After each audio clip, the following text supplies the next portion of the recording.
The Los Angeles Lakers might be sitting on a golden opportunity, and it's tied to one name that's been quietly circulating in the background: Walker Kessler. With some clear tension bubbling up in Utah, there's a growing sense that the Jazz could be open to moving pieces around, and Kessler might just be one of those on the table. For the Lakers, that's a situation worth keeping a very close eye on.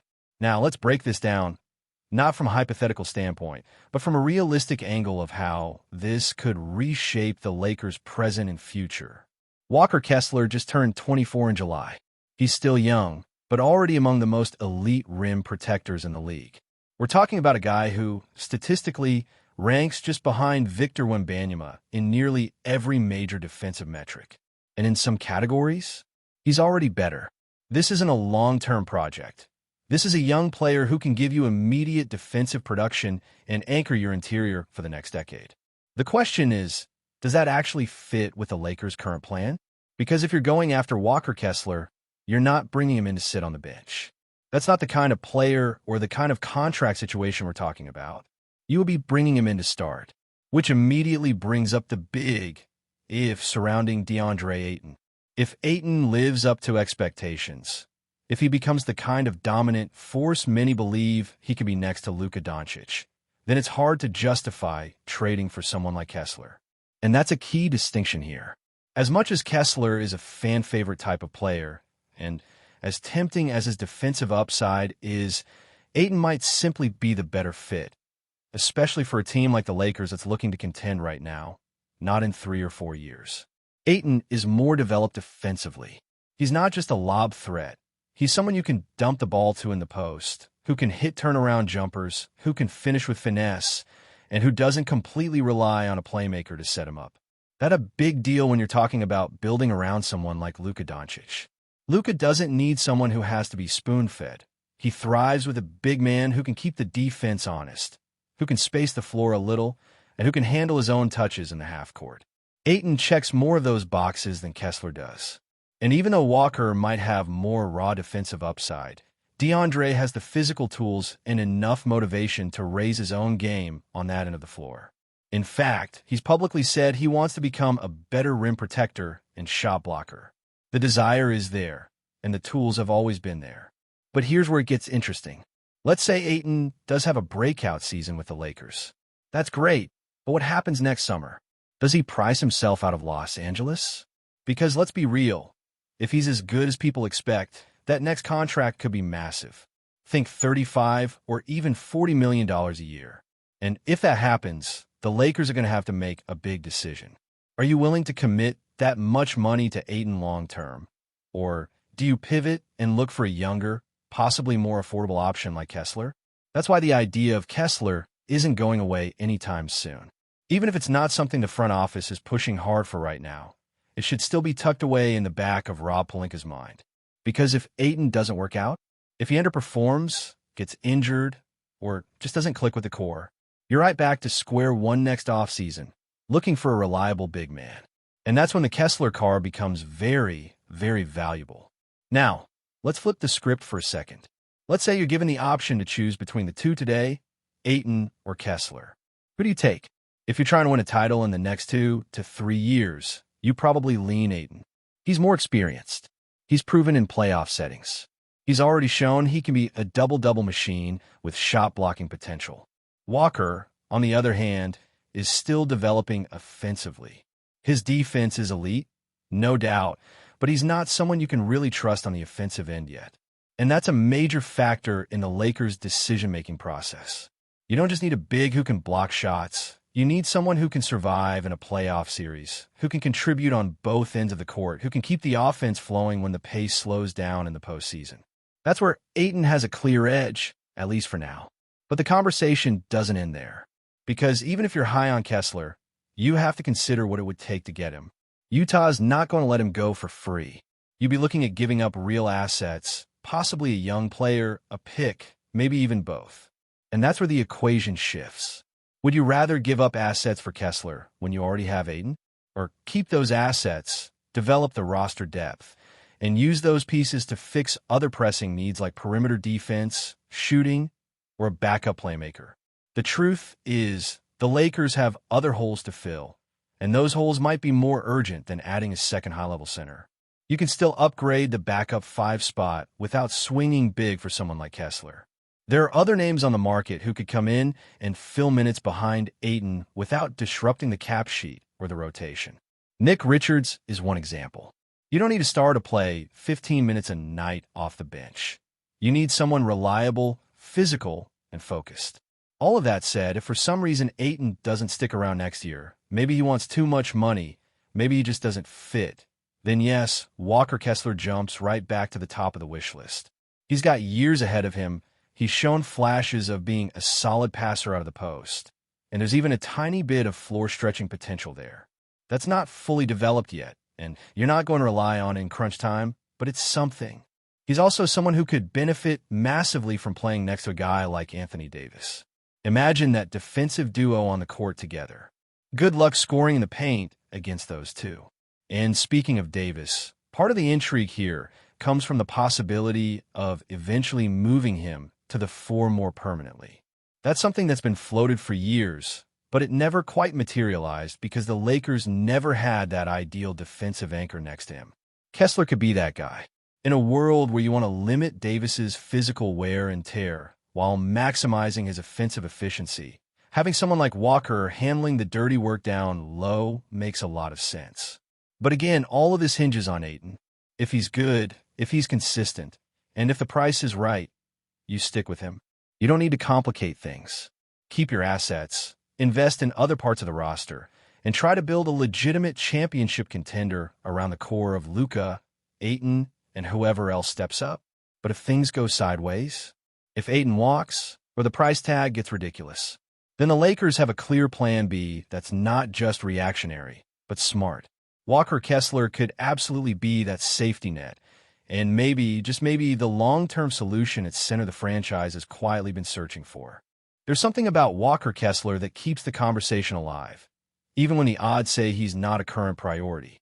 It's the blend of elite rim protection, untapped offensive potential, and the idea that he could be molded into a modern two-way big over time. For teams that are willing to invest in development without sacrificing present-day competitiveness, he's a rare asset. And while he might not be the most glamorous name being floated in trade rumors, his value is undeniable, especially for a team like the Lakers that always needs to think 5 steps ahead. One of the most underrated parts of Kessler's game is how well he positions himself defensively. He's not just blocking shots for the highlight reel. He's altering everything around the rim, forcing opponents to change their shot angles and anchoring an entire defensive unit. That type of presence is what the Lakers have sorely missed at times, especially when Anthony Davis is off the court or dealing with injuries. You can build a system around that kind of rim protector. It simplifies everything for perimeter defenders, it reduces breakdowns, and it gives you the confidence to press up on shooters without worrying about what's happening behind you. But let's not pretend he's a finished product. Offensively, Kessler still has a lot to prove. He's had moments, little flashes of mid-range touch, short rolls, and basic reads out of the post, but nothing consistent yet. The good news? He's shown enough that you can envision what his ceiling might look like. You don't need him to become Nikola Jokic. You just need him to be reliable. Someone who can finish strong, space the floor just enough to keep defenders honest, and maybe even become a passing hub on occasion. And if you pair him with a true offensive engine like Luka Doncic or even LeBron James for a season or two, you accelerate that development tenfold. The game becomes simpler, cleaner, and more focused. And in a structured system like the Lakers, with elite playmakers and a defined hierarchy, Kessler could really thrive. Now let's go deeper into the cost side of things, because that's where decisions like this are ultimately made. If you're the Lakers, you're constantly balancing between short-term championship windows and long-term flexibility. Kessler is going to demand a payday soon. He's not on a rookie-scale deal for much longer. If you make a move for him now, you're also planning for his extension. And based on where the market has gone for starting caliber centers, that deal's probably going to land somewhere between $18 and $25 million per year. That's manageable, but not cheap. Not for a player who, depending on how things play out, might not even start right away. So the front office is going to have to be brutally honest with themselves. Are you ready to commit future money and assets to a player who may or may not be a fit, depending on how Ayton performs? If you're not sure, you hold off. If Ayton dominates, you lock him in and look for value options behind him. If he disappoints, then maybe you revisit the Kessler conversation next summer, and maybe by then his price tag changes too. It's all about timing. And here's something else to consider: the competition. Walker Kessler isn't going to be some hidden gem for much longer. Teams like Boston have already shown interest, and more will follow. He fits the modern mold: young, defensive-minded, high upside. Every contender needs that kind of player. So if the Lakers are serious about making a move, they can't sit on their hands forever. Because once Utah officially opens the door, the bidding war could get messy. But this is where things get tricky. Even if Kessler is available, even if the Lakers want him, there's a chance it doesn't make sense from a rotation perspective. You're not paying $20 million for a backup center, and you're not running a full-time double-big lineup unless your roster is specifically built for that.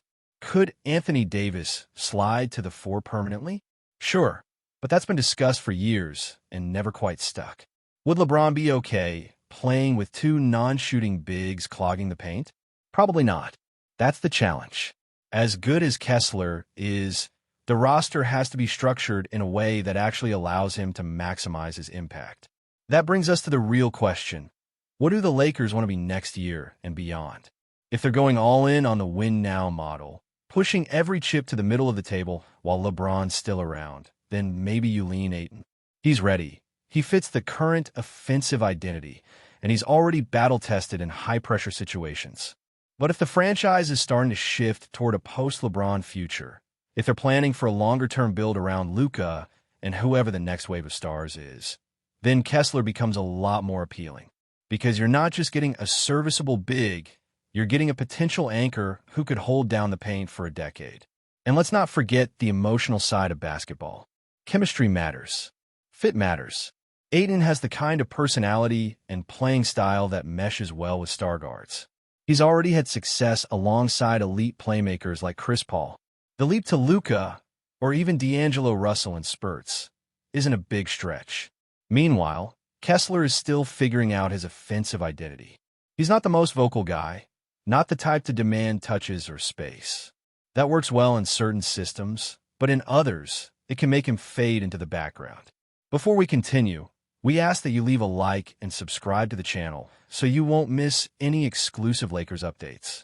Moving on, whispers are turning into a roar in the NBA world as rumors surface about a seismic shakeup involving some of the league's most iconic teams.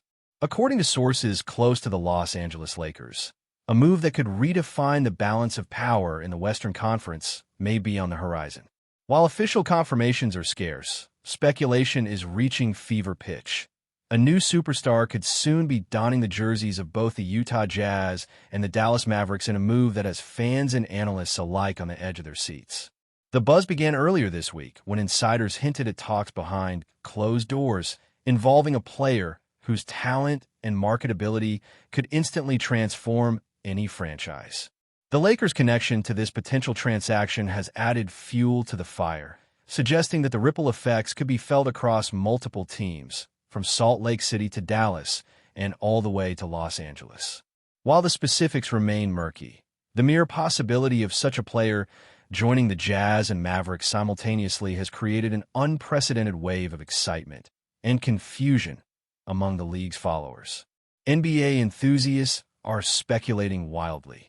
Could be a trade deal so intricate it involves multiple franchises and draft picks? Or perhaps a new-age player sharing time between teams in an arrangement never seen before. Social media is ablaze with theories, memes, and heated debates, each claiming insider knowledge, yet none offering concrete confirmation. Analysts point out that the strategic implications are enormous. Both the Jazz and the Mavericks could instantly become title contenders, while the Lakers' rumored involvement hints at a master plan that could reshape the league's hierarchy.